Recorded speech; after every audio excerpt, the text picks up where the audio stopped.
खरं तर अस्वस्थ करणारे आहेत।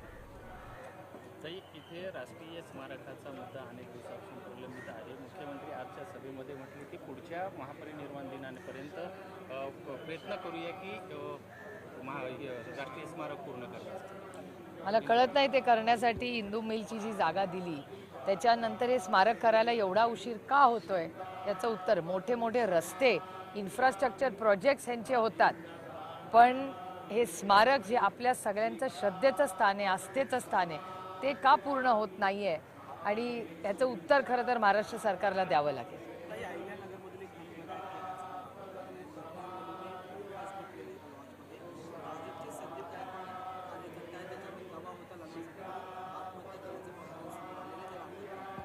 मला काय आश्चर्य वाटत नाही, कारण का ह्या राज्यामध्ये भारत सरकार आणि महाराष्ट्र सरकार यांचा डबल इंजिनच्या सरकारमध्ये भारत सरकारचा डेटा सांगतो की महिलांच्या विरोधात जे काही क्राईम आहे तो वाढलेला आहे। हा माझा विरोधक म्हणून डेटा नाही आहे, हा भारत आणि महाराष्ट्र सरकारचा डेटा आहे। तर महाराष्ट्रामध्ये क्राईम वाढलेला आहे का?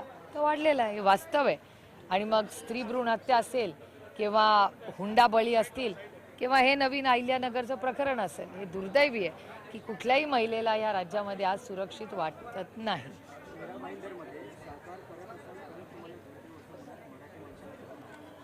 याचं उत्तर तुम्ही महाराष्ट्राच्या माननीय मुख्यमंत्र्यांना भेटला ना 10 मिनिटापूर्वी, त्यांना विचारलं पाहिजे। ते राज्याचे मुख्यमंत्री आहेत आणि ह्या राज्यामध्ये सगळ्यांना न्याय हा समान असला पाहिजे।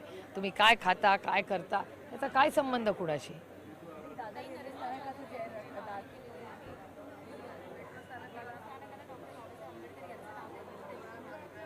आम्ही त्याचं स्वागत करतो।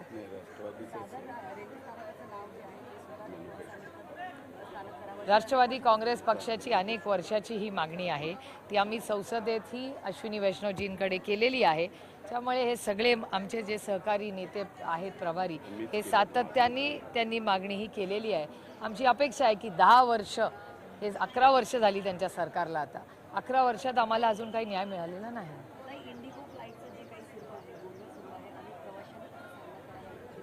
इंडिगोवर ॲक्शन भारत सरकारने घेतली पाहिजे। आमची अपेक्षा होती की ज्या पद्धतीने करोडो लोकांना या गेल्या 2 दिवसात अडचणी झाल्यात, पार्लमेंटमध्येही हा मुद्दा आम्ही सगळ्यांनी उचललेला आहे। इंडिगोवर भारत सरकारने ॲक्शन दिली पाहिजे आणि जे सरकारने क्लॅरिफिकेशन पार्लमेंटमध्येही दिलं पाहिजे की एवढा विस्कळीतपणा झाला कसा, त्याच्यात पेशंट्स होते, अनेक लोकांच्या घरातले कोणी दगावलं होतं ते पोचू शकले नाहीत, कुणाच्या घरात लग्न कार्य होतं, काही स्टुडंट शिक्षक होते, काही विद्यार्थी होते। हा जो विस्कळीतपणा आणि कुठलाही आधी नोटीस न सांगता करोडो रुपयाचाही वेळही आणि प्रचंड गैरसोय झालेली आहे। इंडिगोकडून आम्हाला ही अपेक्षा नव्हती। आम्ही सगळे विश्वासाच्या नात्याने त्या एअरलाईन बरोबर जात होतो, पण एक गोष्ट प्रकर्षाने जाणवली की कस्टमर इज किंग।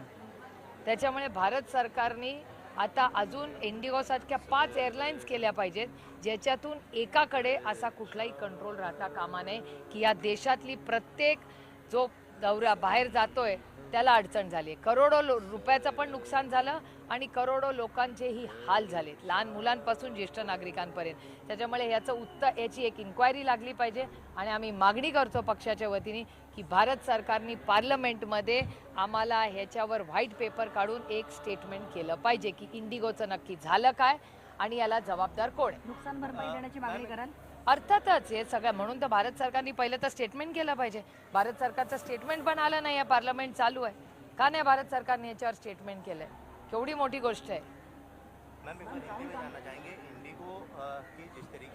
इंडिगो का जो हुआ है इसका हम निषेध करते हैं। इस पे भारत सरकार ने पार्लियामेंट में ऑफिशियल स्टेटमेंट करना चाहिए, इसकी इंक्वायरी होनी चाहिए। जो बुजुर्ग है, बच्चे हैं, डॉक्टर्स है, किसी के यहाँ